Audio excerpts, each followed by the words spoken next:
Welcome back, everybody, to the podcast. We are here once again, joined by the man himself, Dr. Jim Madden, to discuss Book 4 of Plato's The Republic. And apologies for the slight break, but I've been traveling. I'm back now. And Jim, I am excited to continue our series, our discussion, summarize and comment upon Plato's The Republic. So, yes, good day to you. How are you? I'm doing well. How are you doing, man? Good, man. Yeah, tired from all the traveling because we drove some 16 hours to Pennsylvania with a minivan full of many progeny. So it takes it out of you. It does. Mm-hmm. I mean, Pennsylvania is a very long state. Too long. They should shrink it. Shorten that thing down. And I did the whole length of Pennsylvania with my 6 kids in a minivan once, going to upstate New York. Yeah. Yeah, and then realize, and these are kids from Kansas, so they had never seen mountains before, right. And going through, Pennsylvania up into like upstate New York, it freaked them out, man. It freaked them out. Right, It was a rough ride. Yeah. But otherwise, all good. And yeah, I'm excited to continue this. So why don't we dive right in, because people are probably trying to get the 10,000-foot view right off the bat. Right. So why don't you give it to us? What are we looking at here in Book 4? What are the major themes? Okay. Take it away. Well, in Book 4, what we're going to get is we're getting a return to, so we've been looking at justice from the macrocosm, right? The city, at the level of the city. And now in Book 4, we get our first return to justice in the soul a little bit. Okay. Right. Mm-hmm. And, or I shouldn't say that. We've built the city so far. Yeah, right? We built the city. Mm-hmm. Yeah, and actually, we won't get the full return of it till Book 5. Okay. But we are going to get an answer here. Well, no, we do return the soul, and we get an answer to what justice is. And once again, we're going to get these circling of like the same answer is going to keep coming up again and again and again and again and again and again and again throughout the book, and it's going to get refined. But it should have been obvious what he's going to say justice is way back in Book 1, right? Mm-hmm. And this is one of the themes of the book is we've always known it. Okay, so big picture in Book 4, we're going to get this discussion finally, of the different classes in full distinction between the guardians, the auxiliaries, and the merchant and agricultural class, right? Common folk. The common folk, yeah, who have all the money in Plato's view, though. Right? We'll talk about that, and then we'll then have this in the analogy be drawn to the soul. He'll make a case that there's 3 parts of the soul. There's what he calls in the Reeves translation the rational calculative part of the soul. Mm-hmm. There is the spirited part of the soul, and there is the appetitive part of the soul. Okay, right. And I love that. There's a line in there when spirit is described as the part we get angry with. I'm like, yes, perfect. Yes, yeah, and it's that Greek notion of thumos, right? Yeah. Mm-hmm. And it's just sort of I'm mad as hell and I ain't taking it anymore, right? It's like the human being for that, right? Right. So to summarize the summary, we get this tripartite theory of the state. Plato says, well, how could we get this in the state if it wasn't first in the individual? So we must have a tripartite theory of the soul. And he gives an interesting argument for that. He actually plays around with a sort of modified argument with motion and the principle of contradiction to show that these parts can't all be one thing. It really has to be a composite thing we're dealing with here. So that's all interesting. I don't know how essential it is to dive into that, but he does. I mean, he makes the case that, like, the famous example that you're driving past a car wreck and you're like, I shouldn't look at corpses, right? Mm-hmm. Right. But yet you find yourself compelled to do it, and then you're angry with yourself. And he says, so there must be an internal division among the faculties. Reason told you to do something, and you didn't do it, right? Right. Yeah. Right. Yeah. And then, so what he's going to start. By the way, I think that's important to note, though, is you aren't any one of those 3 parts for Plato. That's very important. You are, well, if you are going to be a self at all, there must be a harmony among those parts. Mm-hmm. Okay. And now we're going to see justice is going to be defined as a harmony among the parts in the state and a harmony among the parts in the soul. And basically, I think for Plato, if you don't have a proper harmony among the parts of the soul, you fail to be a significant individual self at all. You're going to be miserable, right? And you're going to be miserable, And so all this is really won't be at all. Yeah, right? All of this is sort of a giant reductio, because he's still trying to answer the question of justice who cares, not just what is justice, but justice who cares. Yeah. And he's showing that, look, here's why you should care, because we all desire to be happy, to lead the good life. And through this grand thought experiment, what we find is an agreement or an admission finally from Glaucon that, yes, if we lived an unjust life, it would be absurd. It would be miserable. Right. Yeah. And to see, though, in books, we'll see in 5 and 6 coming up here, he's going to dig a deep hole on that, because it's basically the themes of books 5 and 6 are how much justice sucks, right? Both in the state and in the soul. Okay. At least for those of us looking at it externally. Okay? Yeah. Nothing good comes easy. Right. Yeah. Yeah. And so he's actually going to go out of his way, am I reading in book 6, books 5 and 6, to show you by any standards of like the masses, the what they say, as he puts it in the book, this doesn't look good, right? Yeah. Okay, and he says, I get why Thrasymachus can't see it, right? Yeah. Okay. So let's take it bit by bit. Let's first, gentle listeners, please do like and share this video and send whatever questions you have. We'll jam around at the end. But one of the major I guess objectives of book 4 is to kind of and try and get an understanding of each of the virtues, right? And he presents this method. He says, well, if there's 4 virtues and we can identify 3 and none of those are justice, then the 4th one will be justice. Justice, right? Yeah. So we can. Okay. Can I make a even a little lower level in the weeds point first? Interestingly, that the book 4 starts out with a dangler from book 3. Where I forget if it's Adamantus or Glaucon says, gee, that the Guardians will not be very happy, right? This isn't going to be very fun for them, because he's made this case. They're going to have to go through this rigorous physical and intellectual training. They will own minimal, if any, property at all, right? They're going to have very, very hard lives. Okay. And so it's interesting. Like Plato has no problem with he has no problem with income income inequality, right? But it can't be like the elites get it all and the commoners get the least. It's got to be the other way around. But but anyway, and so in Plato, and he comes back to this theme again and again in later books, has Socrates reply, I don't care about the happiness of the individual parts. What I'm concerned about is the happiness of the whole. Okay, and that sets up where you're going here, right? Is we're not worried about the satisfaction of all parts, and we're not even worried about like the well functioning of the individual parts.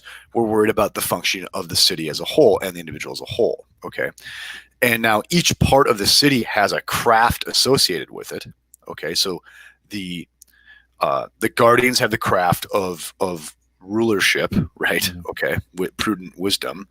The auxiliaries have the craft of literally like battle. Right, soldiers, soldiers and cops, right, and then the merchants and the and when we get to Aristotle, I think I'm in the classroom now. When we get to Aristotle, this connection between craft and virtue would be very, very important. Okay, it's a know-how. So the craft of the rational faculty is prudence, right? Okay, the virtue of it, right? Meaning, what would it be to be a good guardian? It'd be to have the craft of leadership, and then what would it be to have be good at this part of the soul? It would be to be prudent, right? And then for the spirited part of the soul, it's courage, right? Which is for Plato is this interesting. The courage is just, it means you will stick to what is right. Yeah, or fearing the right things. Yeah, you fear the right things, and you're most afraid of is being wrong, right? You know what I mean? And so, like, to be courageous this is the origin of the phrase "these colors don't run." Right? Is that you have been dyed, right? And you won't fade under pressure, right? You've been dyed by what reason tells you, and you won't fade, right? And then the virtue of the appetites, right, is temperance. Okay, and Plato goes out of his way here to say, but temperance can't happen on the appetites alone. They are like they're carnal. That one spreads. Temperance. It only happens in as much as the appetites have been tamed by the spirit under the direction, right, of reason. So no, like the virtue of temperance only happens if virtue is rolling downhill, right? Prudence is in place, courage is in place, and then we can have temperance. Okay, and and this is going back to where you were. And so what is justice then? It is not the virtue of any one part of the soul. Justice is the virtue of the whole, right? And the way I like to put it's a meta virtue, right? The harmony and the proper ordering of those parts. Yeah. And so in as much as the rational part of the city or the soul, in as much as the spirited part of the city or the soul, in as much as the appetitive part of the city or the soul does their thing, stays in their lane, right? Yeah, that's the big thing. Their business. Does their business. Gets good at their craft, right? It doesn't get too good at it, doesn't get too bad at it. He does this in book 4 too. He says the worst thing you can do is get too good at your craft, so you get too rich, right? Or you're so bad at it you end up being poor. They both ruin the craft, right? So they're moderate, meaning they know what their lane is, right? And they don't meddle, but then they have a harmony overall, and he calls that justice, right? It's this meta virtue. Yeah. Good. Yeah. So some that was an excellent summary, Jim. Thank you for that. Thank you. It's like you've taught this thing a couple of times. It's like I've taught this a couple of times. Yeah. Like I taught it last week. Right. Yeah. So to summarize the summary again, we have the different parts, and each part has its craft or perfection, right? What is the perfection of the reasoning part? Yeah. Well, you said prudence, but wisdom is sometimes used as well, right? That sort of that practical reasoning, right? Which is really good counsel. Plato talks about good counsel, right? Yeah, I like that. Then we have the spirited part, that's the part we get angry with, right? And its perfection, of course, is going to be courage, which is not the elimination of fear, but the thing that I always take about it is like being fearful of the right things, right? Yeah. There's some things we should be fearful of, and there's other things we should, strive and act against, right? Should be fearful of dishonor, right? Yeah, right. Straight up. And then, of course, we have the appetitive part or the passions, right? And the perfection there is going to be temperance, although there is, of course, a suggestion that temperance will apply to the guardian class and stuff as well, as it has to, right? So it isn't it isn't completely restricted there, but it's kind of mostly located there, I guess we could say. Yeah. And then justice is, as you say, sort of that meta virtue that ensures that every part does its own business, and we have the proper ordering, that spirit kind of that reason sort of co-ops spirit to keep the appetites in line, because the appetites don't really have an internal limiter, right? They need to be limited by spirit through the counsel of good reasoning to live a good life, right? And if history has taught us anything, it's this: that spirit does not have an internal limiter, right? So, right, unsupervised 19-year-old men with arms is a bad idea, right? Right. Yeah. If you've met a 19-year-old man. I used to be one, in fact. I used to be one. Did you ever notice like 19, you never really hear about a good thing happening to a 19-year-old. It's always like the 19-year-old assailant is on the run, right? It's like 19 is a weird year, right? Yeah, it's true. I mean, I tell you, 19 was a weird year for me. We won't go in there, but yeah.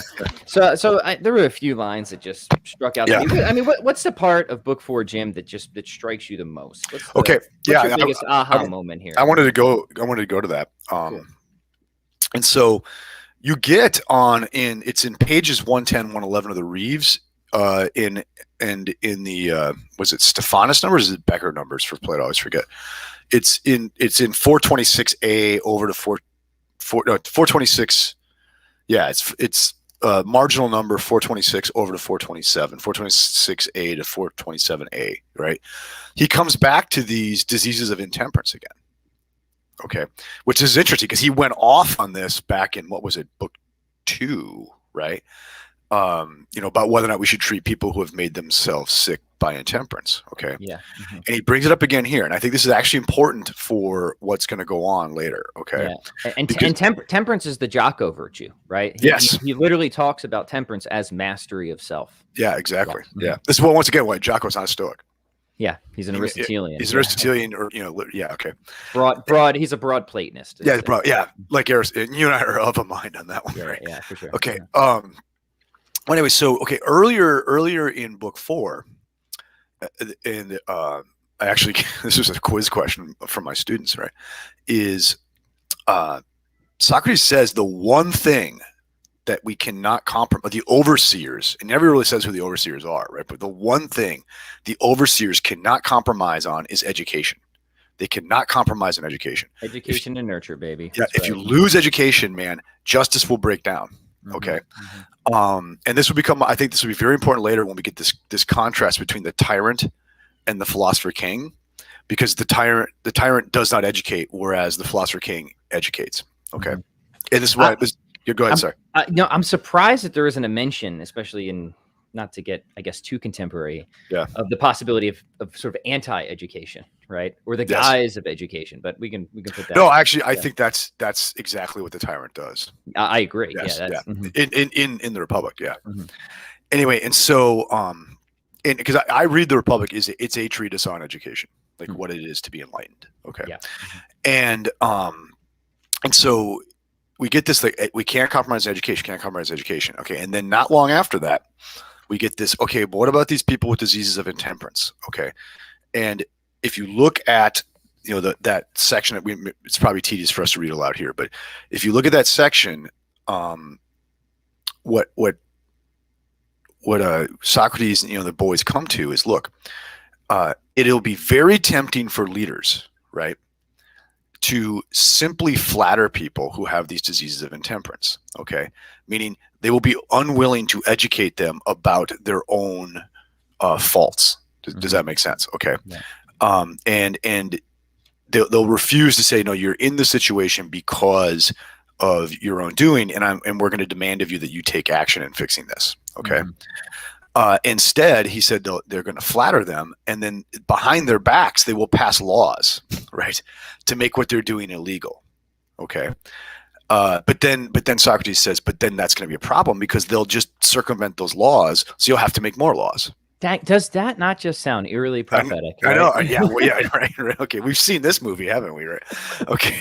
And so you're just gonna have to keep making more and more laws. You're gonna keep making more laws, and it becomes as if you're fighting the Hydra. Like, right. How do you Yeah. Yeah. What a great analogy. So laws become this sort of compensatory mechanism, right, to try and deal with all the intemperance that is flooding into society, and it's an inevitably losing battle. Right. It's a losing battle. Yeah. And it's because the leader didn't have the stones to educate. Right. And give the hard truths, give the tough ones. Right. Yeah. And so, like this, I put on my students is, if I am not willing to tell you you're just wrong about something, I have renounced my position as educator. Right. Right. Okay. And I leave out the internal politics of the American University. Okay. But I have renounced my role as educator because I'm just flattering you. Okay. Right. Okay. And so you can see how this is very obvious, like how does this operate at the level of the state, but then think in the individual, what he's saying is you cannot have a rule for everything, right? At some point, what the good life is going to be about is internal transformation, a kind of education, right? Your passions have to be educated. You can't just sort of count on an external, means, whether it be literally like the auxiliaries are going to point a spear at you to keep you from doing this, or some kind of externalized rule, right? You have to become disciplined, right? And it's only by becoming disciplined, speaking of Jocko, that you will become free, that you can then become an individual, right? But it requires internal transformation, right? Not externalities. Yeah, right? Excellent. Yeah, because there are not enough externalities to keep you from doing whatever weird stuff you do when no one's around, right? I mean, that's right, and that's what he's worried about. Okay, right. And I think that's a very, very important theme for what's going to transpire in the next few books here. Yeah. Excellent. Very good. Well, I think we covered all the main aspects. Anything else you want to say about book 4, or should we turn to some comments and questions? No, let's hit. I mean, like, because I guess I'm assuming our readers, have some familiar, our listeners have had some of the publics like that. And so everybody knows, like, you get the 3 virtues, and then you get justice is the harmony of the whole, and that'll come back. So. Yeah, and I just want to emphasize again the way that we're thinking about justice here, especially if people are coming from, I guess, a traditional natural law perspective. We're not really talking about fairness, right? Right. That would be an equivocation here, right? We're talking about again, I love how you call it the sort of meta virtue, right? The virtue of the whole, not of any particular part. That deals with the proper ordering and organization of a flourishing individual, right? So I just can't emphasize that enough, so people aren't. And I tell you what, I mean, I think I was screwed up on that, for like 10 years. Yeah, so it seems to me that fairness would probably be subsumed under prudence for Plato, right? That the way a lot of people think of justice now, or even, I guess, traditionally in many ways, would just be subsumed under that category, right? Yeah. And there is a connection to be made. Because it is justice as fairness, that the original definition by Polemarchus comes out as back in book 1, right? Yeah, it's in the book. Yeah. Yeah, it's in the book, but then it's it said, well, giving people what they deserve, okay. But then the question is, well, what do they deserve? And so it seems like you have to have this higher order question before you can answer that. And what people deserve for, with the way this unfolds in the Republic is, well, what they deserve is what they get for their place in the harmonized whole. Mm-hmm. Do you see that, right? So in some ways, like, the fairness question is answered implicitly here, but it's not the question that's really being asked. Yeah. Right. Mm-hmm. Good. So we have started to answer some of the fundamental questions initially of what is justice. It seems like we're starting to, again, we've been circling around it, but the circle's getting tighter now. And why should we care? And we get a pretty strong answer to that at the end. Someday, at some point, there'll be like this really tingly moment where the circle completely tightens, right? Yeah. Right. Yeah. And it's the whole thing. If you haven't been actually reading Republic, please do it. It's so romantic, in the way that it's done. Say a prayer and follow along with me as we push on. And there's much fog here. And, it's funny. Yeah. He's like Socrates. He's being held up by like Elvis in the late days on stage, right? I just can't go on. And, it's so hard for me to do this for you, right? He's a bit of a dramatist for sure. Yeah, exactly. I'm doing this for you. Yeah, right. Okay. Yeah, and poor Vulcan, he's constantly prompted and he's just got nothing to say, Yeah. Socrates is like, if you can see it before me, point it out. And Glaucon's like, no, man, just tell me what you're going to tell me, right? Yeah. Good stuff. Let's go to some comments here. All right, gentle listeners, send whatever questions you have. Highlight some comments here. Alex says, I've been catching up with the readings on YouTube. Thanks for the channel, Inspiration 365. Awesome. Excellent. Happy to hear that, my friend. We'll send you the quizzes then, Alex. Do your reading. Yeah. Brendan says this channel is still the best channel. The votes are in. Which one is that? Is that the original or the new Philosophy for the People channel? Right. Because we got two now. So make sure you subscribe to both. Pat Flynn cannot be contained in one channel. It's actually a supremely anti-Platonic thing we're doing, because now we're breaking off into many rather than unifying into one. But wait. If both channels do their thing, the meta virtue will emerge, right? Right. But the channels have to stay in their lanes. We can't talk fitness over here. Yeah, we can do some gymnastics. We can make it work. Yeah, exactly. That's right. Saul just says cheers. Nate says love the show so much. True philosophical thinking and no BS. Well, you got us on a good day, bro. Yeah. Thank you, Nate. Yeah. All right. Here's a question. Saul says, do you think this idea of perfection, being not too good at your trade so you don't get rich, is where Aristotle took up the idea of virtue as a mean? Yes. As a golden mean. So yes. You think, yes. Yeah. So maybe we should expand upon that for Aristotle, a virtue is sort of the moral sweet spot, right? It's this golden mean. That doesn't mean it's always in the exact middle. That's the wrong way to think about it, right? Miss this, Yeah. But I hate it when people say, Aristotle said a little bit of everything. No, he definitely did. There's no a little bit of adultery, right? No, that's right. Always. Yeah, he says that. Yeah. Mm-hmm. And he also says there's these people that live by the Black Sea, and what they're doing, you shouldn't do any of that. Yeah. I've always wondered what that was that they're doing. Yeah, please tell us more. Tell us more. And, but the idea there is that we have the vices of excess and deficiency, and so the golden mean is going to be neither of those at the very least, right? So the stock example is of course courage. What is courage? Well, it's not an excess quality of being reckless, which is just stupidly haphazardly running into any situation because the thrill of it, right? And it's also not going to be the deficiency of cowardice, right? However, whatever else courage is, it's actually probably closer to recklessness than it is cowardice, right? And I hope people see that, right? Yeah. It's not some thing that's exactly in the middle. That's the wrong way to think about it. So yeah, I just wanted to give some background of I guess where Aristotle comes out with the golden mean. I think Aristotle's best example is he's talking about temperance with respect to food, and he says, well, what's the mean? Well, he says, are you Milo the wrestler, or are you a gymnast? So I guess the idea is the gymnast has to be small, right? And I think in Greek wrestling there were no weight classes, so the big guy just killed the little guy. Okay, and so Milo wanted to get as big as possible. So what the mean is for Milo might be rather extreme, quantitatively, but what the mean is for the gymnast might be rather extreme quantitatively. but given their station in life, the goods that they're pursuing, that their talents and their personal weaknesses, stuff like that, he actually calls it a relative mean. Yeah. Right. Yeah. Very good. Lefthera says, very good. Keep up the series, guys. We plan on it. We're going to finish this book. Jim, we're going all the way, man. With your students, what you're way ahead now. You're on like book 10 with your students or something? We're in book 10. Yeah. Well, we're watching a film this week in class.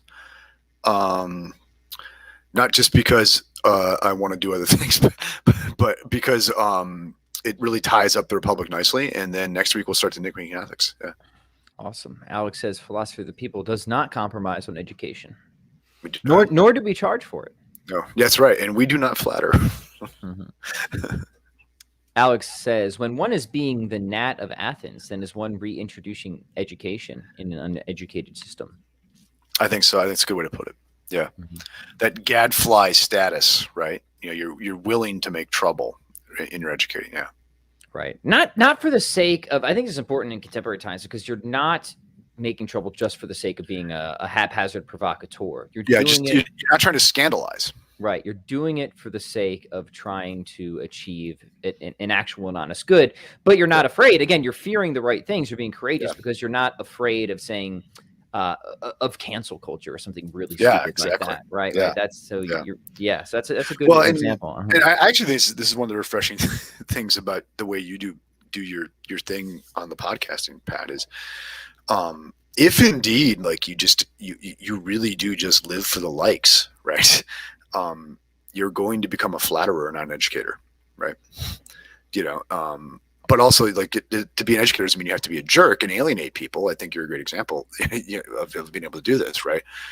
So I think like the possibility of falling into being a flatterer and thereby renouncing your role as educator, it is I think it's like the cardinal temptation of our moment. Yeah, but there is the opposite too of the temptation of being the provocateur who just constantly insults because they know that also gets them a lot of attention. So these are the two extremes, right? Yeah, the Janos, right? Right. Yeah, exactly. Yeah. And no, the right thing to do is to set your target on truth. Be willing to say anything and everything that's going to facilitate that and help, and be willing to take whatever comes at you because of that. Education might be provocative, but it might also be boring as hell too. Right? Yeah. Right.